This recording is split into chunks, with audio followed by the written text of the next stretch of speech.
Hello, you're from Ikwejo. Me free be quiet. Na sumi ejuma ewa Flatbush, New York. Na debia mi ejuma nye sika. Na me pesa me poni kakra kuma me busuafo ewa Ghana. Na sumi hu kwan ya me mfa so. Oh, Kwejo, I'm all wrong, cry. I day want to Jupe in Kana. Jupe? Aye, Jupe. Jupe ye a point for abai the first manisika. Every America, at the Ghana. Now, I need you some a woman say Jupe Bema best rate on the market. $5 discount on your first transfer. 0 transfer charges. And a fee. Simple and instant value to bank account and mobile wallet. Not just say, go straight to your Momo account. After you know, so refer or Biba Jupe. None or shut us here as in this car. 1%. Ayo, dear. Jupe! Yay! What is the HSMO?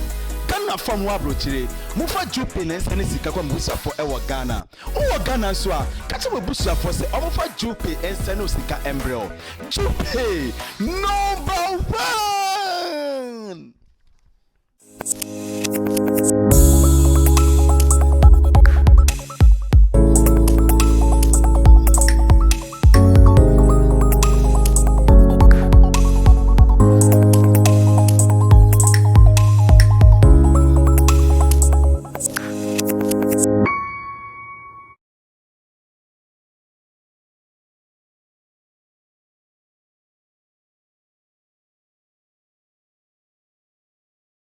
Good day once again. Welcome to GH MixMixx on your channel of choice, GH Ghnewsnow. Happy New Year. This is our very first episode for the year. And who else to start with but our in-house Etika Seria Taji, right? Yes, Dr. John Osae Kwapong. We are going to be discussing the speech of Alan Kyeremanten as he stepped out. First of all, resigned as Trade Minister and made his bid for the presidential seat. We will be assessing all of the candidates as they make their bid, and we're starting with Alan Kyeremanten. Mr. Kyeremanten came out a few days ago to tender in his resignation and to declare his intentions to stand for the seat. The question on everybody's minds, most people's minds, I should say, is, does he have what it takes, being as he is currently part of this government? What is he saying? Is he denouncing the government's performance, or is he tying himself to whatever achievements or lack thereof that this government has in its cupboard? Let's welcome on Zoom right now Dr. John Osae Kwapong. Doctor, welcome and thank you very much for making time for us. Happy New Year. Happy New Year to you too, Senior, and thank you for having me on your show. Thank you so much. So, Doc, I believe you listened or watched the speech when Mr. Kyeremanten was making his bid. Did you? Yes, I did. Well, what can be said for timeliness? Well, I think I don't know if the New Patriotic Party has come up with its timeline for when they would do the flag bearership race. But I think his timing for me is right on point. I think that he needs, or I'm sure he wants to give himself enough time to be able to visit all the various constituencies and speak to all the different delegates that he needs to speak to, canvass for their votes, etc., etc. And I'm sure he wants to do that without the distraction of his role as a cabinet minister and also as minister for trade and industry. And I think it's a continuation of what Kufuor set out way back in 2000, as we were gearing up for the 2008 election, where he said to people in his government, if you have an interest in running for the flag bearership of the party, then I would advise that you resign your position so you can focus on that. So I think we are in 2023 just started, and so I think the timing is right for him to do that. Right on point. Doc, there are some who say that Alan Kyeremanten would have been a natural heir to President Akufo-Addo, so to speak, if he had not been part of this government. Excuse me. That is, he would have had his own record to run on. Now, he seems to have to necessarily tie himself to this government because he has been part of it this whole time, and a cabinet minister as that. What's your take?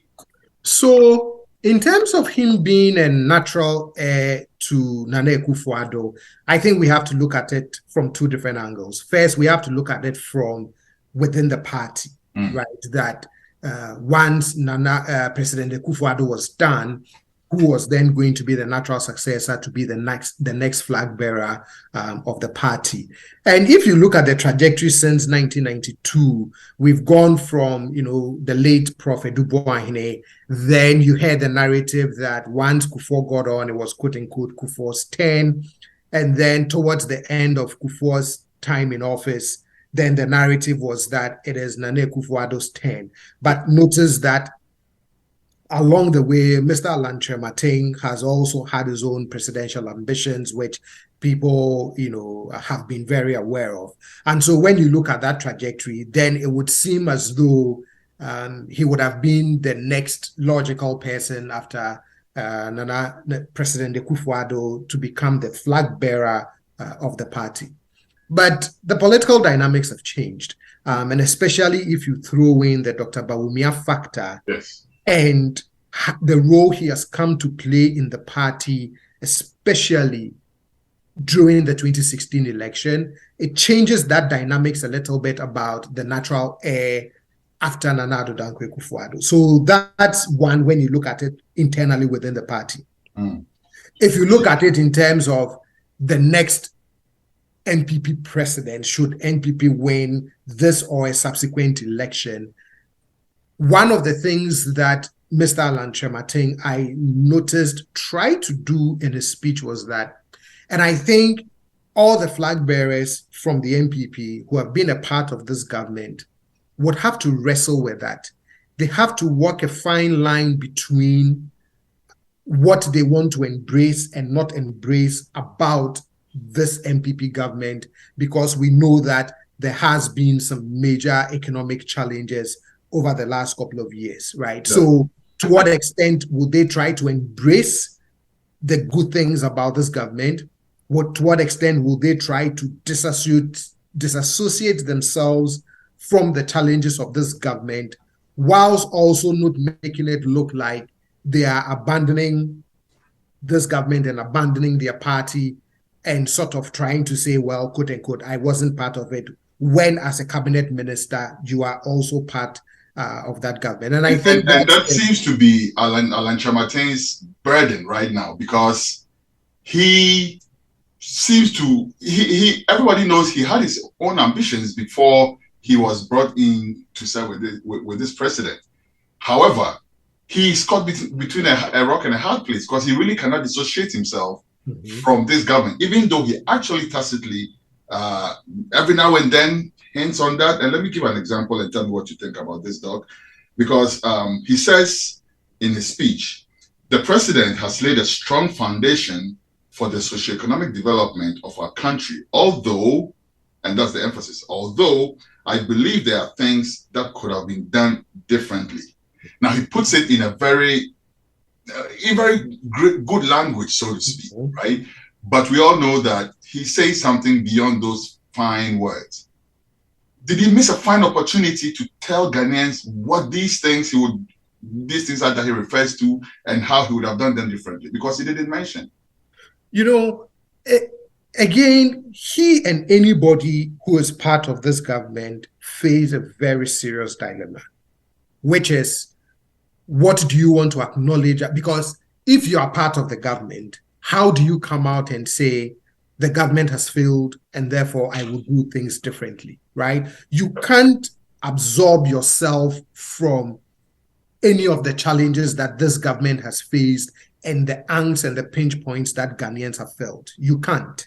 So he has to be dicey and careful about acknowledging or pointing to certain achievements of a government that he was part of, but also looking for ways to say, we tried to do some good things. Some worked, some didn't work.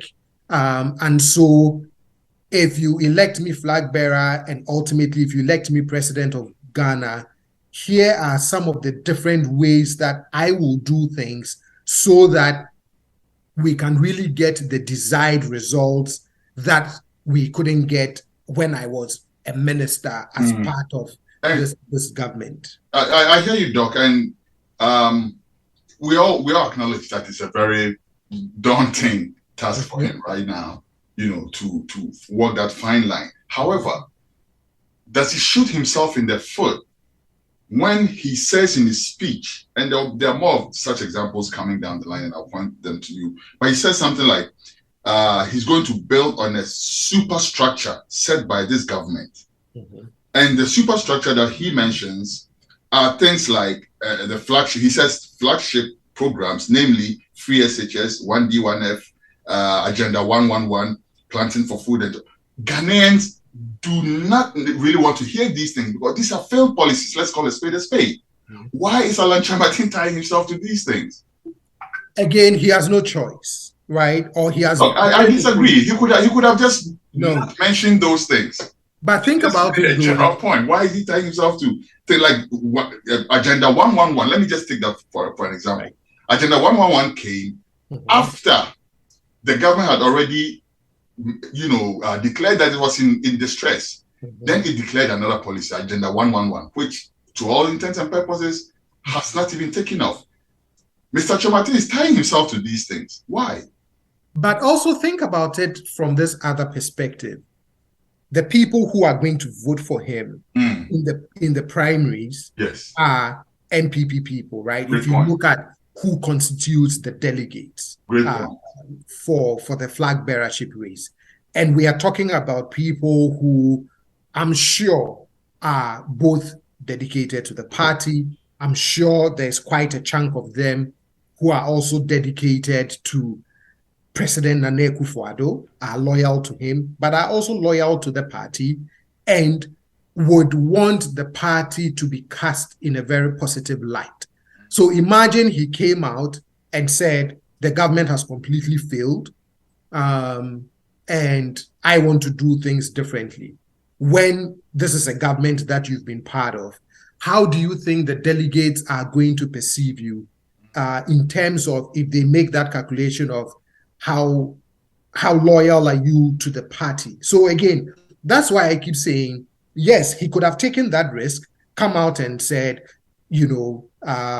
I've resigned as trade minister. This is a government that has failed. I'm going to run for president and I'm going to do things differently.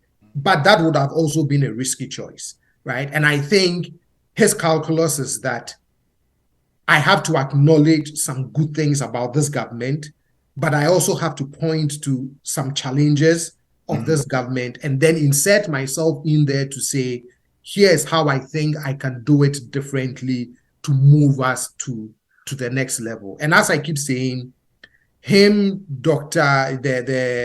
Osae Kwapong, anybody who is part of this government who comes out to say they want to seek the flag bearership race would face that dilemma, and how they play that.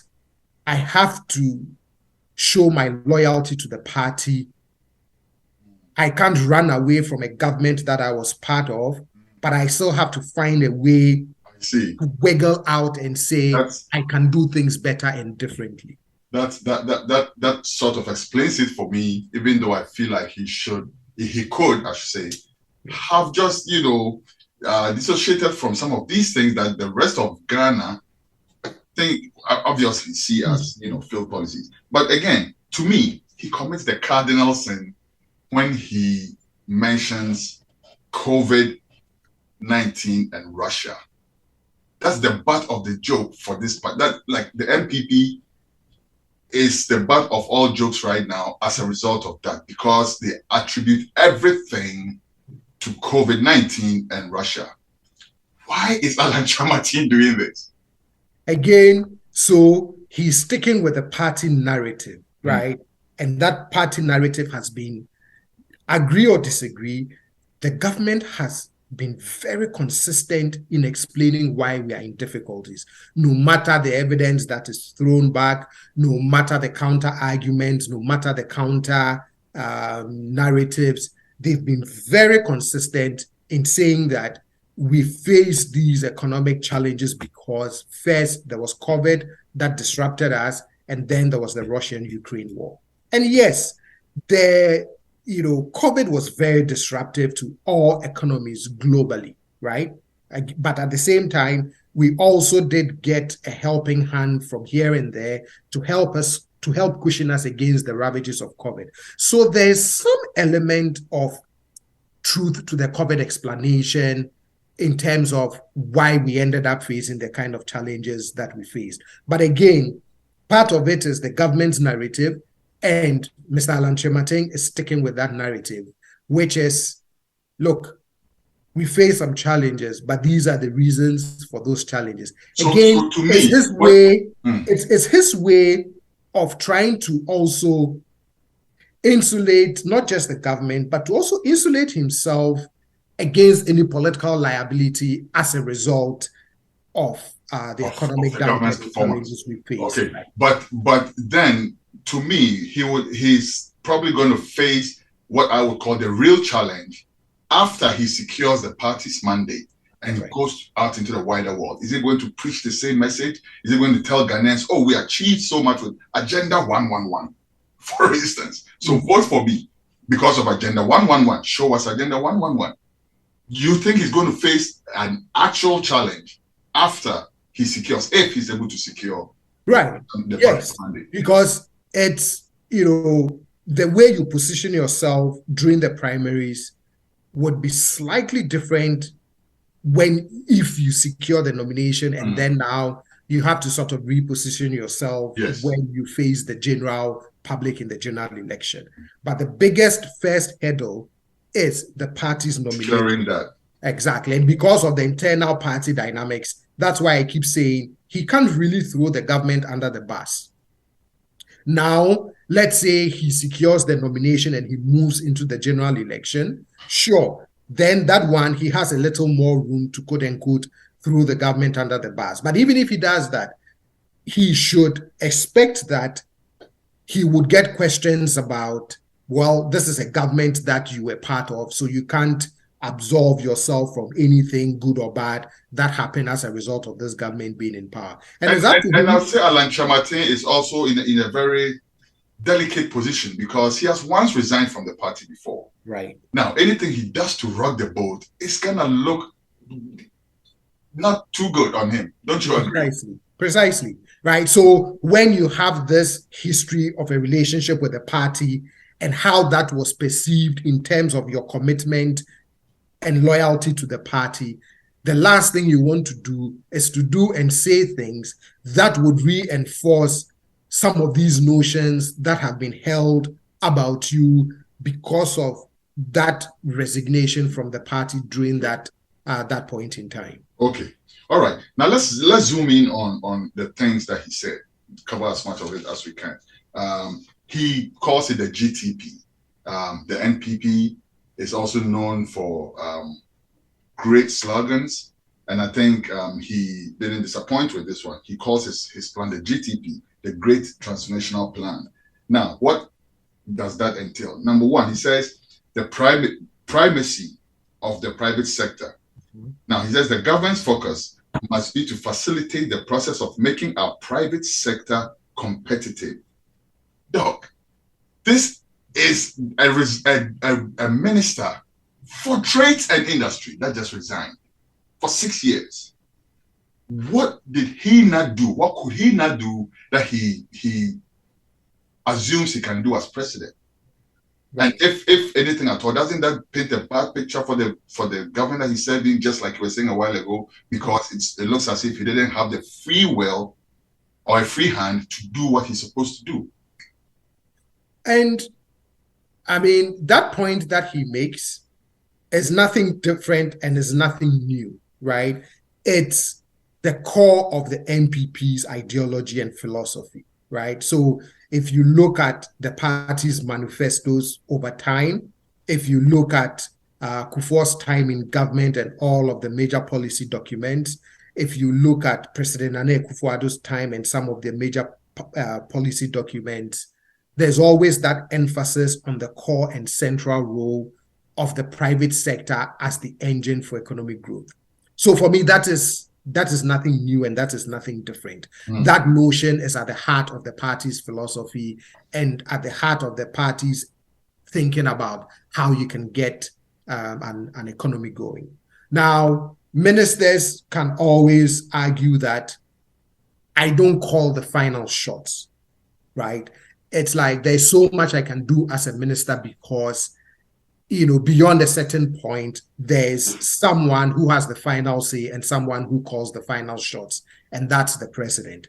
And so he can make the argument that the real transformational things that can be done, perhaps I couldn't do them as minister because, quote unquote, I don't get to call the final shots. I could have proposed the ideas, but as it makes its way through the process of discussion, et cetera, if it doesn't align with the president's policy or policy direction or vision, then quote unquote, it may not go anywhere. But when I'm president, because I get the final say, I can lay out that vision and ask my ministers to fully implement that vision. But the bottom line is the notion of a very vibrant private sector as the engine of economic growth is not necessarily a transformational idea because it is really at the heart of the NPP's ideology and the way they have governed under NPP 1, President Kufuor. Well, I think that he's going to face rigorous questioning on that when he steps outside of the NPP fraternity into the wider, because he was trades minister. Right. And in terms of even policy, ministers are at least supposed to support the president's vision with policy and, works like that. I'm not sure how much we saw in that area. But let's go on. He also makes some points. I think he made a great point about attitude to work and enforcement of discipline. This is something that I think all the presidential candidates should focus on because we tend to put a lot of the pressure on the politicians, and rightfully so. But on the other end of it, we need to set the structures proper, right, so that the things can work properly. But let's move to the next point he makes about corruption and petty theft. A lot of Ghanaians see this as a topical issue. There's a lot of talk about whether it's perceived or whether it's real, a certain level of corruption that is looting the country dry, and a will for Ghanaians to see justice done in that area. He didn't say much about that. He only mentioned it and kind of he gave it a one-liner, no-brainer, saying that, let me see what exactly he says about it. He says, actually, I don't have the right quote here right now, but he just gives it a one-liner. Right. And a statement that is kind of like a cliche almost. But he also, within the constraints of the time that he had, I can see why he would talk in general terms, big broad strokes, key concepts, key ideas. Now, one of the things he has promised is that he's going to do, I think he calls it Alan Speaks. He's going to engage in quite a number of public conversations that he calls Alan Speaks. Yeah. And so hopefully with the Alan Speaks, he's going to flesh out in more details some of these ideas that he threw out, including the fact that we must fight corruption, and he's going to fight corruption when he becomes president. Which again, go ahead. Yeah, I do hope so, because like you said, all the ministers, all the people that have been in this government, all the presidential hopefuls, that are in this government will be faced with the same situation. You have to speak about corruption. You're going to have to speak about it, and I wonder where the pendulum will swing for these guys, because are they going to admit that there's been a high degree of corruption which has to be checked, or are they going to be like, oh nah, nothing happened? And then if they do that, how are Ghanaians going to respond to it, being as a lot of Ghanaians perceived corruption in this government. Precisely. And so there would have to be one playbook for the primary, because you first have to secure the nomination. And so the road or the journey towards securing that nomination internally, the conversation, the dynamics may be a little different, right? But once you secure the nomination, then you have to start having a national conversation with the people of Ghana. And that is where you would face the hard questions. If you promise to, push a particular policy, you should expect that Ghanaians would ask you very tough questions based upon the 8 years that your party has been in office, and how you respond is what will determine whether the Ghanaian people will be convinced or not. If you raise issues of corruption and the fact that you're committed to fighting it, again, you should expect that Ghanaians would ask you a lot of questions, make references to some of the issues around corruption that erupted, and you would have to find a convincing answer for the Ghanaian people. And ultimately, it would be up to the Ghanaian people to decide whether your answers are acceptable or not. And again, that is what, for me, beyond the NPP primary, whoever is the flag bearer of the party will face. How do you explain what has happened over the last, let's say in the election season 2024, how do you, as an NPP flag bearer, explain the last 8 years, the good, the bad, the challenges, and how do you convince Ghanaians that you should still be given an opportunity against the backdrop of everything that Ghanaians have come to feel over the last several years? Okay. And Doc, he also makes, some other points about things like arrogance of power, passion for excellence, and focus on getting things done rather than talking. Then he comes up with another acronym, NATO. He says Ghana has become a NATO country, not no action, talk only. I don't know. And then he also goes on to make one really good point, which I think all the aspirants should also tackle. He says politics has become very divisive in our country. That is very true. That doesn't even have to be discussed. But what I want you to look at, though, is the point where he talks about the arrogance of power. Is he speaking in subtle terms to his own party? Because so far, especially from what you were exposed to us, it looks as if he was speaking almost directly to the party faithful with just a little, bit for us on the side. And yes, and I've seen that for his people when he talks about the arrogance of power. And I've seen that that commentary in response to that part of his speech, which was this a quote unquote a subtle dig at his own party, or is it his own general belief and feeling that there is a way in which one has to exercise power if they are going to be a successful leader and make things happen in Ghana? Frankly, I'm not in his head and I'm not in his heart, and I don't know whether he meant it as a dig at his own party or whether he was just expressing something that he truly believes in. When he starts as Alan speaks, I hope someone gets the opportunity to ask him exactly what he meant by that and exactly who he was not directing that statement. Okay. Oh, we have only a few minutes left. Hopefully we can crush a few more in there. He ended the thing he ended his speech by saying, "Achia na embui." Why na achia no? Who? Precisely. Your government is in power. Right. And then achia, who bent it?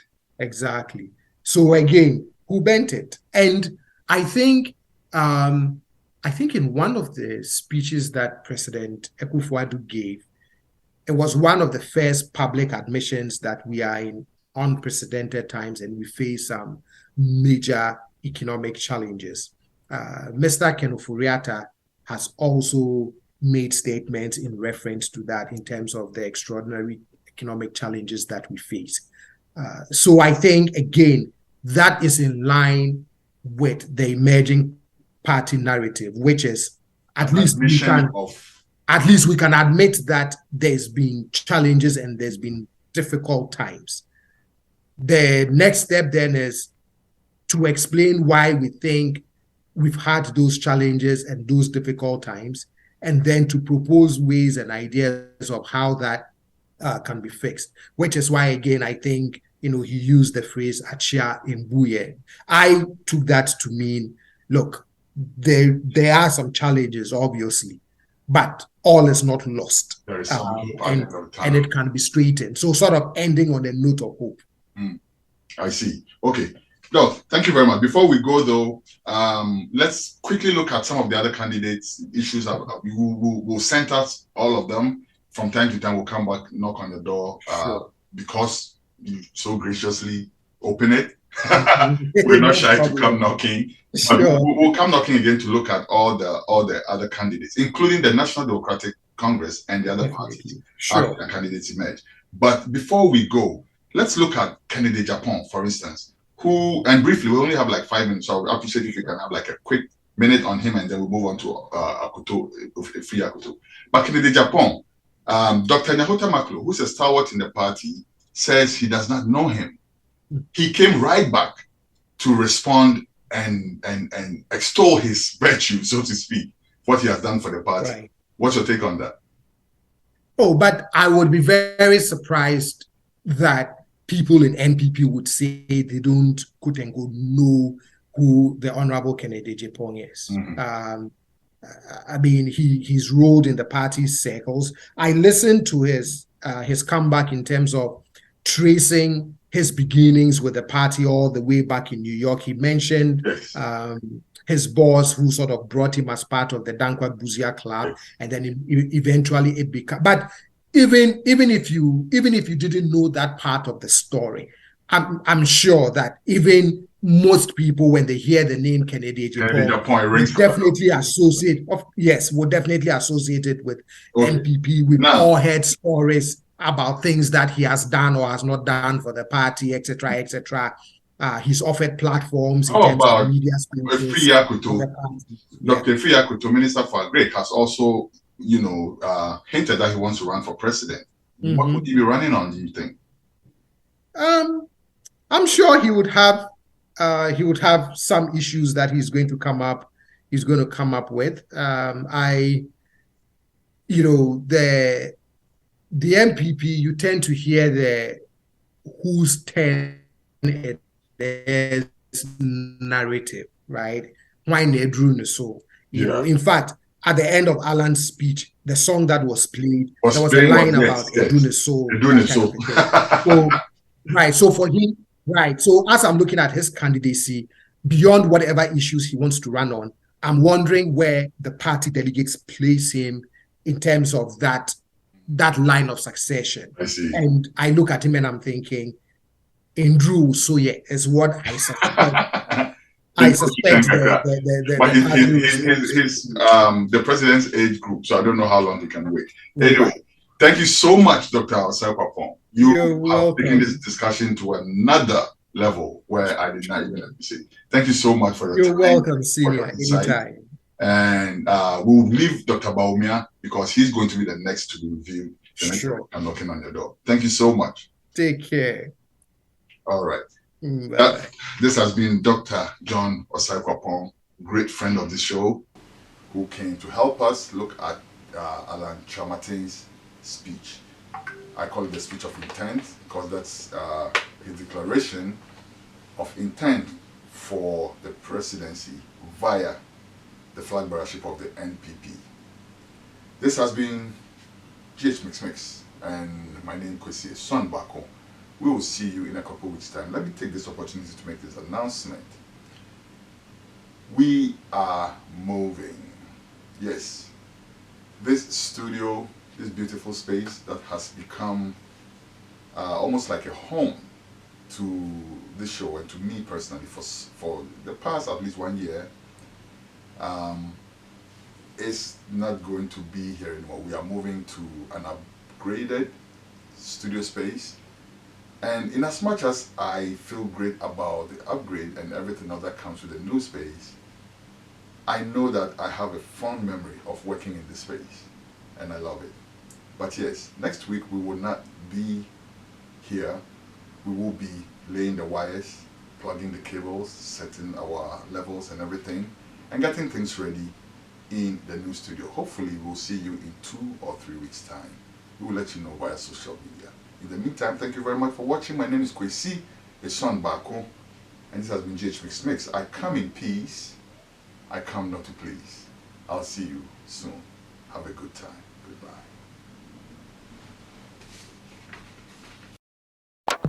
Hello.